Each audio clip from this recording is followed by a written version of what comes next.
이제 하나님의 말씀 증거하겠습니다. 오늘 우리에게 주신 하나님의 말씀은 갈라디아서 5장 22절에서부터 23절 우리 두 절 말씀을 한 목소리로 합독하겠습니다. 시작.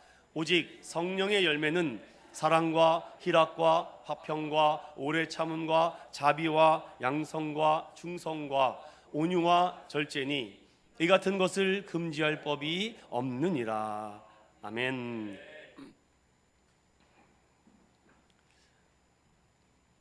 제목을 따라해 봅시다. 사역보다 사람됨이 우선입니다. 우리 한 번만 자녀분들에게 이렇게 인사해 볼까요? 직함을 불러가면서 우리 집사님은 하나님의 사람입니다. 집사님은 성령의 사람입니다. 하나님의 사람이고 성령의 사람이면 어떻게 되는지 아세요? 그럼 마지막으로 이렇게 인사해야 돼요. 당신은 선교사입니다. 목소리가 갑자기 작아지네요. 다시요. 하나님의 사람이고 성령의 사람이면 우린 선교사라고요. 다시요. 또 이렇게 또 한 번 고백해 봅시다. 당신은 예수님의 선교사입니다. 시작. 제가 왜 이렇게 시작하냐면요, 사람 됨이 중요한데 사역을 잘하는 것을 인정하는 사회와 그 사람 됨을 인정하는 사회와 너무 다르기 때문입니다. 제가 오늘 그 말씀을 특별히 성령의 9가지 열매를 통해서 시간이 되는 한에서 해보고 안 되면 다음 시간에 또 할 것입니다. 숙제를 내드리겠습니다. 성령의 9가지 열매 다 암송해야지 오늘 닭갈비 먹습니다. 아시겠죠? 나갈 때 저한테 검사받고 나가야 돼요. 우리 남성 1셀은 지난주에 시험을 다 봤습니다.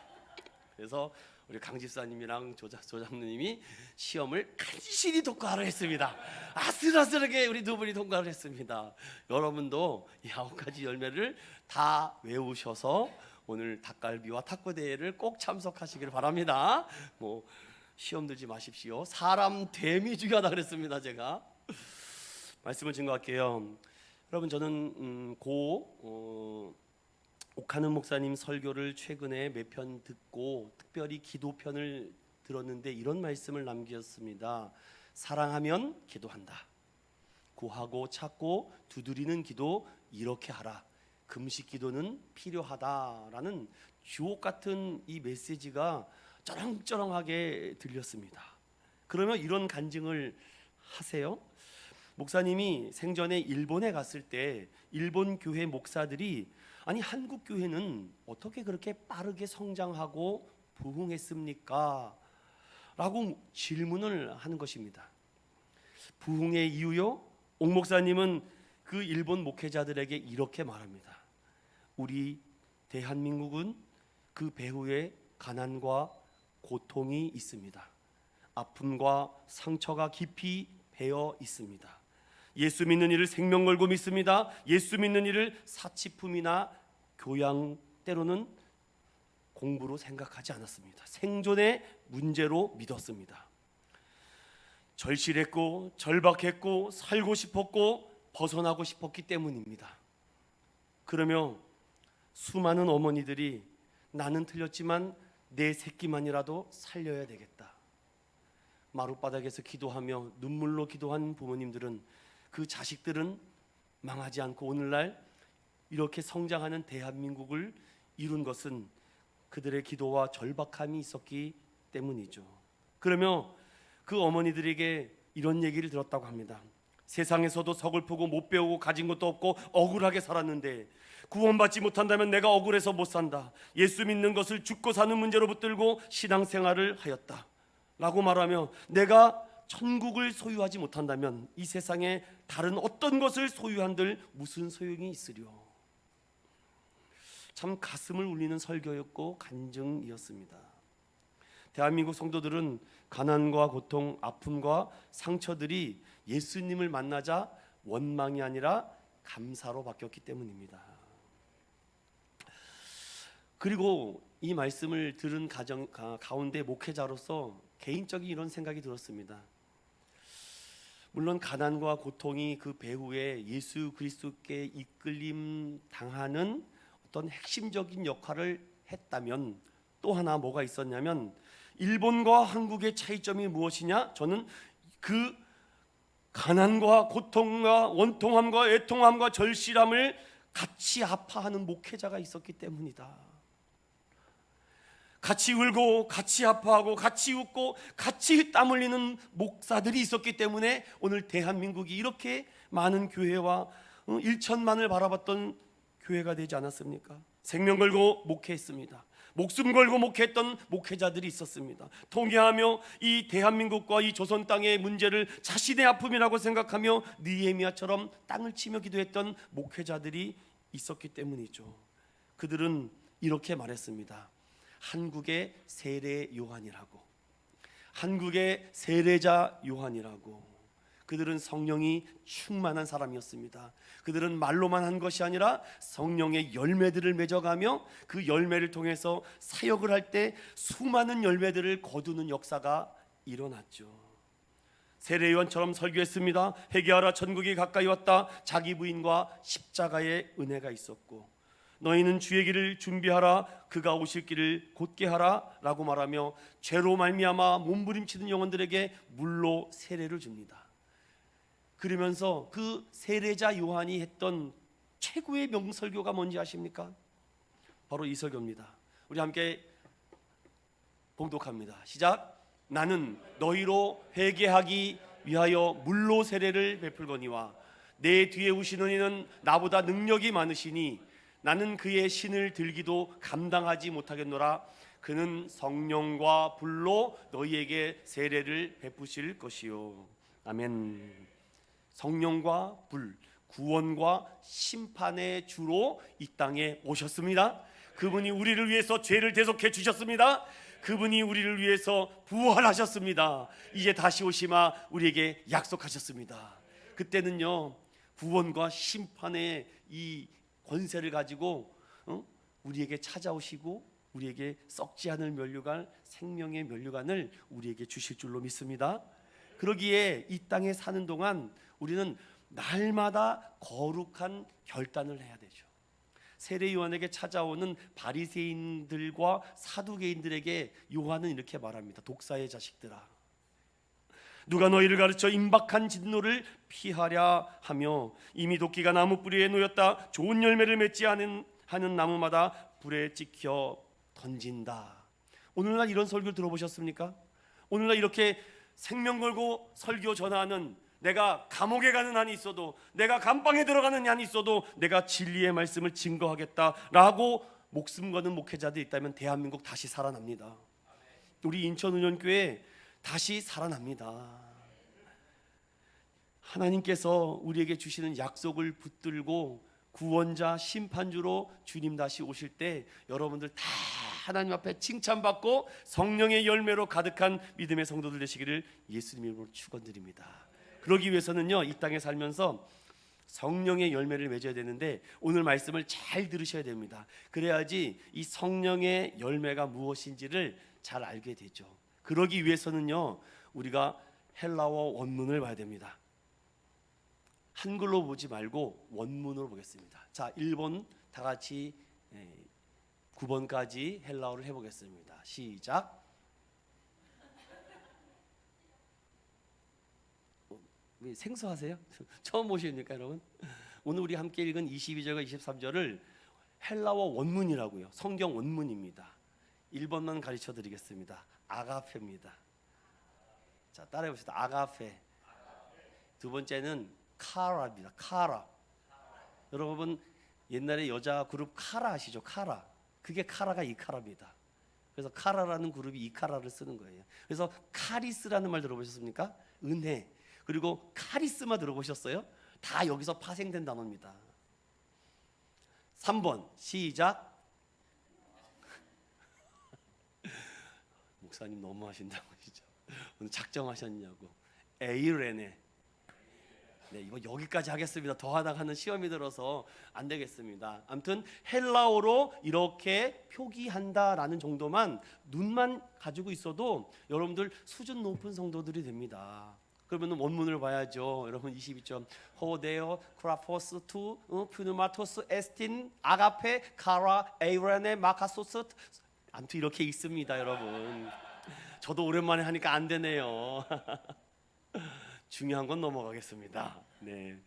중요한 것보다도 세상의 기쁨과 하나님의 기쁨이 같이 간 적이 없습니다.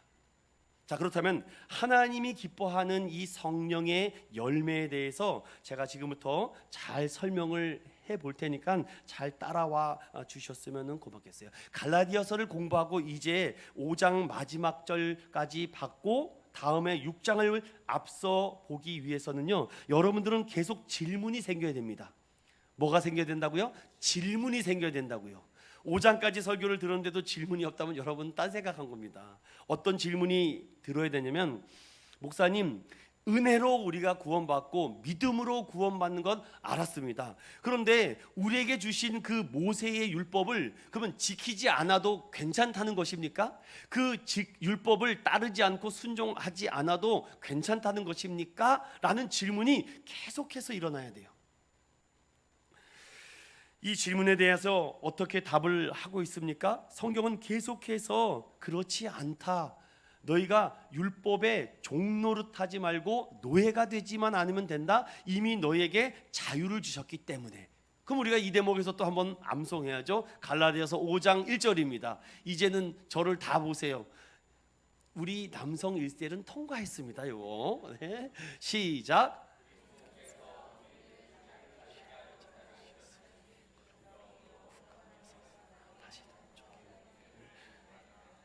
감사해요. 아직도 침묵하시는 두 분이 계십니다. 다음 주에 또 할지도 몰라요, 여러분. 아직 내가 할 때까지 합니다. 저는요, 할 때까지 합니다. 우리 1셀도 셌다니까요, 여러분. 우리 조장로님, 강성민 다 했습니다, 여러분. 그 주신 자유와 은혜를 가지고 율법 아래에서 묶여 다니지 말고 율법 위에 있어야 된다는 겁니다. 그러다 보니까 갈라디아 교회 성도들이 자꾸 관계가 틀어져요. 누구는 율법이 중요하다. 아니다. 은혜가 중요하다. 율법과 은혜는요, 동전의 양면과 똑같습니다. 제가 이거 하나 알려드릴까요? 어떤 정신분석학을 가르치는 교수님께서 이렇게 얘기를 해요. 관계가 틀어지지 않기 위해 조심해야 되는데 조심하는 방법 중에 하나가 있습니다. 뭐냐면 상대방을 향하여 지시하지 마십시오. 명령형으로 말하면은 관계가 틀어집니다. 이거 해, 저거 해, 이렇게 하지 마십시오. 지시가 아닌 지지를 먼저 하면은 존중받는다라고 돼 있어요. 지시하지 말고 먼저 지지를 하라는 거예요. 아, 좋은 생각입니다. 좋은 의견이네요. 그것도 괜찮은 방법입니다라고 먼저 지지를 해주라는 거죠. 그리고 나서 거기에다가 더 좋은 생각과 뜻이 있으면 이렇게 하는 건 어떨까요? 이런 방법도 괜찮을까요? 라고 이렇게 먼저 지지를 하고 의견을 제시하면은 관계가 틀어지지 않는다. 저는 그 교수님의 얘기를 듣고 예수님은 어떻게 하셨을까라고 보니까 예수님은 때로는 지시할 때가 있었어요. 본질을 다룰 때는 지시했습니다. 믿으라, 믿으라 할 때는 이것을 받아 먹으라 할 때는 지시했습니다. 그러나 제자들에게 많은 비유를 통해서 가르칠 때는 지지하셨어요. 기다려줬고 때로는 돌아올 때까지 깨달을 때까지 가르치시고 교육하셨습니다. 교회는요, 제가 말씀드렸죠, 배우든지 가르치든지 반드시 둘 중에 하나는 해야 된다. 예수님의 티칭 스타일, 바울의 티칭 스타일을 보면은 다 제자들과 영혼들을 먼저 지지하고 격려하고 존중했다는 거죠.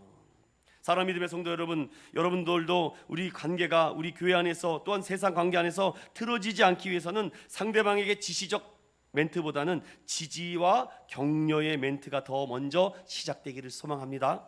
그렇다면은 오늘 갈라디아서에 있는 이 사도 바울도 이 갈라디아 교회에게 본질적인 문제는 명령합니다. 이건 아닙니다 라고 말하고 그 외에 다른 것들은요, 그들을 존중하는 의미에서 지지를 해요. 그러면서 지난 시간에 봤죠? 사랑과 성령을 따라야 됩니다. 이건 본질이에요. 그리고 육체의 소욕대로 살지 마시고 성령의 말씀대로 살아야 됩니다라고 이렇게 말합니다. 자, 그렇다면은 오늘 말씀하시는 이 성령의 열매에 대해서 오늘 사도 바울이 갈라디아 교회 성도들에게 육체의 소욕을 따르지 마시고 성령의 열매를 맺기 위한 지지와 격려와 존중의 의미로 말하고 있는데, 여기에 숨겨져 있는 이 뜻을 제가 헬라어와 ES 버전 영어를 가지고 세 가지 이 말씀을 가지고 오늘 해석하면서 찾아가 보겠습니다. 첫 번째, 사랑에 대해서 살펴보겠습니다. 오늘 우리가 22절과 23절을 읽을 때 우리가 한글 번역과 성경을 읽으니 오직 성령의 열매는, 자, 여기서 단수로 열매를 말합니까? 복수로 열매를 말합니까? 네? 단수로 말하고 있습니다. 이게 첫 번째 우리가 붙잡아야 될 말씀입니다. 자, 다시요. 오직 성령의 열매들은 하면 복수가 될 거예요. 그런데 들이라고 말하지 않고 단수 열매는, 그럼 이거는 개개 하나라는 뜻입니다. 자, 그렇다면 여기서 우리가 이렇게 생각할 수가 있죠. 아, 성령의 열매는 이 9가지 중에 하나만 맺으면 내가 성령의 열매를 맺는 것이구나 라고 생각하셨습니까? 아, 이 중에라도 하나라도 맺으면 내가 성령 충만한 것이라고 생각합니까? 내가 다른 사람들보다는 좀 사랑하는 마음이 많은 것 같아. 그럼 여러분 성령 충만한 것입니까? 내가 다른 사람들보다 온유하는 마음이 있다면 내가 성령에 충만한 성령의 사람이라고 말할 수 있을까요? 아니, 이 중에 9개는 다 맺을 수 없으니 그래도 나는 기질과 성품이 한 2-3가지는 있는 것 같으면 그게 성령 충만하다라는 얘기일까요? 오늘 사도 바울은 그랬다면 여기서 복수로 써야 됩니다. 그러나 단수로 쓴 것은 어떤 의미입니까? 성령께서 먼저 회개와 중생과 회심과 거듭남의 체험을 한 사람들에게, 다시요, 성령께서 성령과 믿음과 회개와 중생과 회심과 거듭나게 하셔서 성령님이 원하시는 것이 무엇인지를 알게 하는데, 아, 내가 사랑이 없었는데 사랑이 생겼네. 이게 성령 충만이라고요. 내가 원래 굉장히 오래 참지 못했던 사람인데 오래 참게 되시는 성령님의 압도적인 은혜를 받아요. 그게 성령 충만이라고 말씀하고 있는 것입니다. 내가 원래 기질적으로 착하고 선하고 오래 참고 그걸 말하는 것이 아니라 내게 없었던 건데, 그리고 내가 희미했던 건데 어느 날 은혜를 받고 중생하고 거듭나고 회심해서 나타나는 성령님의 사랑이라고요. 성령님의 은혜라고요. 그것을 지금 말하고 있는데 결과적으로 어떻게 말할 수 있습니까? 이렇게 그리스도인들은 이런 열매가 맺어져 가더라는 겁니다. 이걸 잘 이해하셔야지 오늘 이 말씀을 이해할 수 있어요. 하나님의 사람은 이런 열매를 맺을 수밖에 없더라는 것입니다. 이런 열매가 자발적으로 하게 되더라는 겁니다. 왜냐? 믿음은 선물이기 때문에. 성령의 열매도 선물이에요. 내가 뭐 사랑해 보겠다고 안 됩니다, 여러분. 그래서 오늘 성령에 대해서 제가 말씀을 드리고 싶은데, 예수를 제대로 알고 믿고 나니 나에게 없던 이런 성령의 열매들이 하나씩 맺어져 가는데 그 중에 가장 먼저 맺어지는 게 뭐냐? 사랑이더라는 겁니다. 사랑은 분명히 아까 헬라어로 뭐라고 번역되어 있습니까? 아가페라고 번역되어 있어요. 성적인 사랑인 에로스가 아니라, 친구들과의 사랑인 필로스가 아니라 아가페라고 말하는 것은 완전한 주님만, 즉 예수 그리스도만이 율법을 완성시키고 이룰 수 있는 완전한 사랑이라고 말합니다.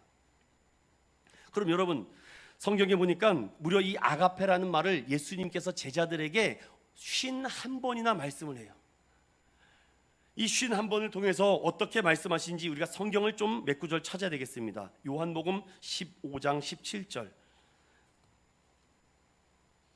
요한복음 15장 17절 찾지 못하셔도 그냥 가겠습니다. 요한복음 15장 17절 함께 보겠습니다. 시작. 내가 이것을 너희에게 명함은 너희로 서로 아가페하게 하려 함이라. 요한복음 13장 45절. 요한복음 13장 45절입니다. 요한복음 13장 35절이군요. 죄송해요. 시작. 너희가 서로 아가페하면 이로써 모든 사람이 너희가 내 제자인 줄 알리라. 아멘. 성령님께서 우리에게 거듭남과 예수 그리스도를 인격적으로 만나게 되면은 사랑의 빛이 우리에게 임하게 되는데, 사랑의 빛이 임함과 동시에 무엇이 물러갑니까? 우리 안에 있던 모든 어둠이 떠난다고요. 여러분 안에 있는 육신의 질병도 원수 마귀가 우리를 흔들기 때문에 그래요. 여러분, 하나님은 우리에게 재앙과 심판을 주는 것이 아니라 미래와 희망을 주신다고 약속했습니다. 그러면 하나님의 사랑이 우리에게 임하면은요, 나에게 주는 그 질병도 사랑으로 바뀌게 돼 있어요. 그런 사랑을 말하는 거라고요. 이 사랑은요, 성령님이 거듭남과 회심과 중생의 체험을 거듭한 사람에게만 주시는 선물이라는 겁니다. 안 그러면 에로스와 필로스와 이런 일반적인 I love you만 생각하게 돼요. 오늘 성경 제가 말씀드렸습니다. 너희가 서로 사랑하면 모든 사람이 너희가 내 제자인 줄 알아라. 그리고 예수님은 내가 너희에게 명한다. 이거는 지시입니다. 명령으로 너희가 서로 사랑하라. 왜? 너희는 사랑의 빚진 자이기 때문에. 여러분, 사랑장이 고린도전서 13장인데 그 말씀을 조용히 묵상해 보십시오. 여러분, 사랑은 오래 참고 온유하고 자비하고, 이거 여러분 한 두세 개 가다가 나는 이렇게 못하겠다 하지 않습니까? 그런데 하나님의 사랑의 빛을 딱 받게 되면요, 그게 어렵지 않아요. 내가 하려고 하니까 힘들죠. 성경은 이렇게 말하고 있습니다. 성령의 열매로서 사랑은 무엇인가? 무엇을 얻기 위해서가 아니라 전적으로 이 하나님의 사랑은 주기 위한 사랑이에요. 받기 위한 사랑이 아니에요.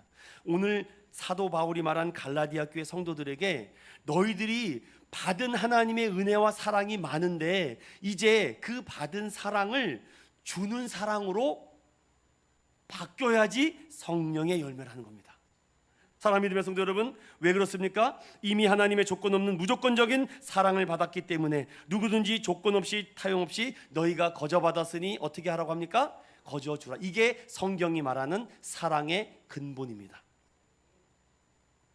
두 번째, 희락입니다.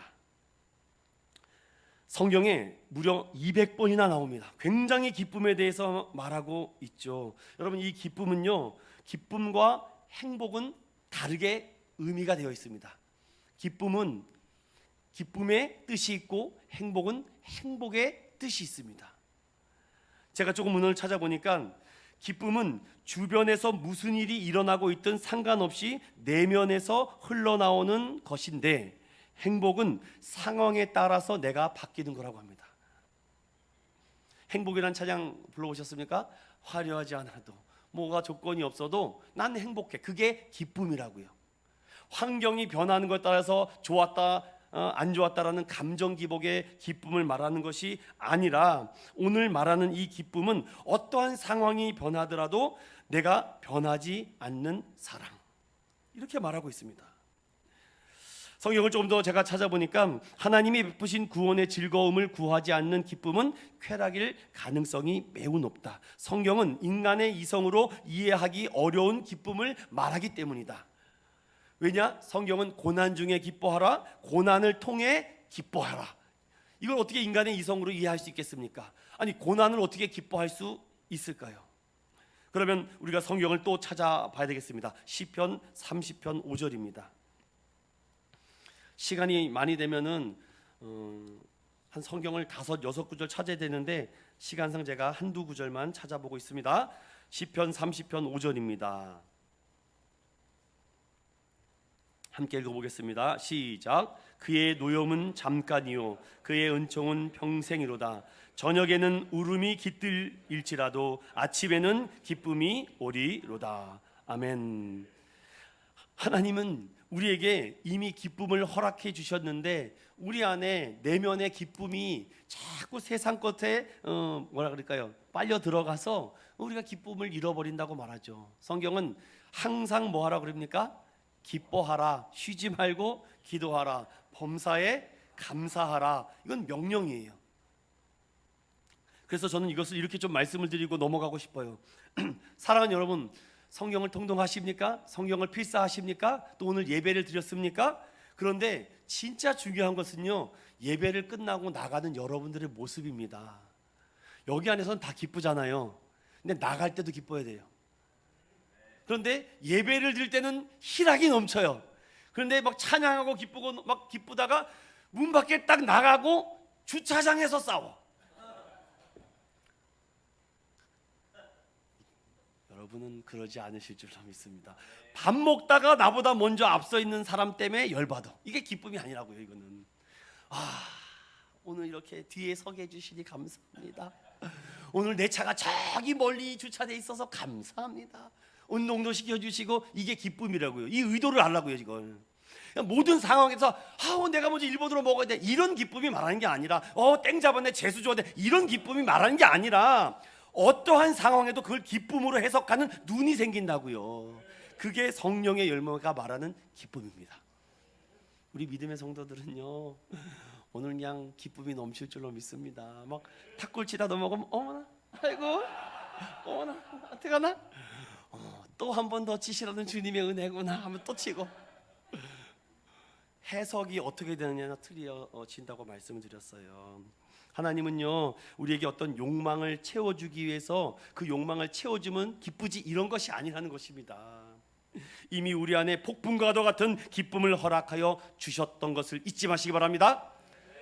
야, 이거 오늘 9개 다 못하겠네요. 제가 이거 보니까. 자, 세 번째, 피스, 평화입니다. 여러분, 평화는 성경에 보니까 429번 나오더라고요. 에이레네입니다. 평안이 너희에게 함께 있을지어다. 그런데 인간의 욕구 중에 사랑과 기쁨과 평안, 이 세 가지가 제일 중요한 세 가지입니다. 제일 중요한 세 가지라고요. 사랑과 기쁨과 평안. 여러분, 인간의 욕구 중에 평안하고자 하는 욕구가 굉장히 강해요. 국가가 평안했으면 좋겠습니다. 내 재산이 잘 지켜지길 원합니다. 우리 가족이 평안하길 원합니다. 그런 욕구가 있습니다. 어저께 이렇게 교회를 오는데 모래내 시장 사거리에서, 여러분 절대 그렇게 싸우시면 안 됩니다. 두 어르신께서 보수와 진보가 막, 여러분 빨가면 뭐하고 파라면 뭐하고 노랑하면 뭐하면 녹색이면 뭐합니까? 여러분 예수당인 줄로 믿습니다. 네? 뭐 서로 의견 충돌이 나서 그 길가방에 한박에서 뭐 중리사니, 아이고 주여 아버지, 그런다고 평화가 찾아옵니까? 화평합니까? 인생은 가족, 재정, 자녀, 인간관계, 질병들 때문에 계속 스트레스를 받고 있는데, 그럴 때마다 여러분, 내가 참된 평화를 찾기 위해서, 그게 병이 나오면 여러분 평안해질 것 같아요? 내가 재산이 많아지면 평안해질 것 같습니까? 내가 문제가 해결되면 평안해질 것 같아요? 성경은 그 평화를 어떻게 말하는지 빌립보서 4장 6절과 7절을 보겠습니다. 항상 모든 상황을 성경적으로 여러분 답변하고 대답할 수 있도록 항상 준비하셔야 돼요. 빌립보서 4장 6절과 7절로 우리는 답변해야 됩니다. 시작. 아무것도 염려하지 말고 다만 모든 일에 기도와 간구로 너희 구할 것을 감사함으로 하나님께 아뢰라. 그리하면 모든 지각에 뛰어난 하나님의 평강이 그리스도 예수 안에서 너희 마음과 생각을 지키시리라. 아멘. 하나님의 평화는요, 이런 평화라고요. 하나님께서 주시는 평화는요, 그 상황 속에서 감사가 튀어나오고 기쁨이 튀어나오고 사랑하는 눈과 마음이 생긴다. 이 말씀을 지금 하고 있는 것 아닙니까? 그래서 제가 제일 좋아하는 하이델베르크 요리문답 1문답은요 이렇게 말하고 있어요. 여러분 보이십니까? 우리 한번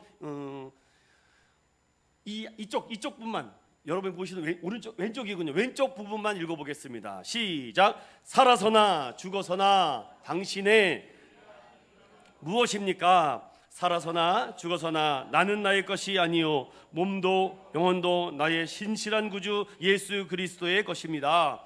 그리스도께서는 그의 보혈로 나의 모든 죄값을 완전히 치르고 나를 마귀의 모든 권세에서 해방하셨습니다. 아멘.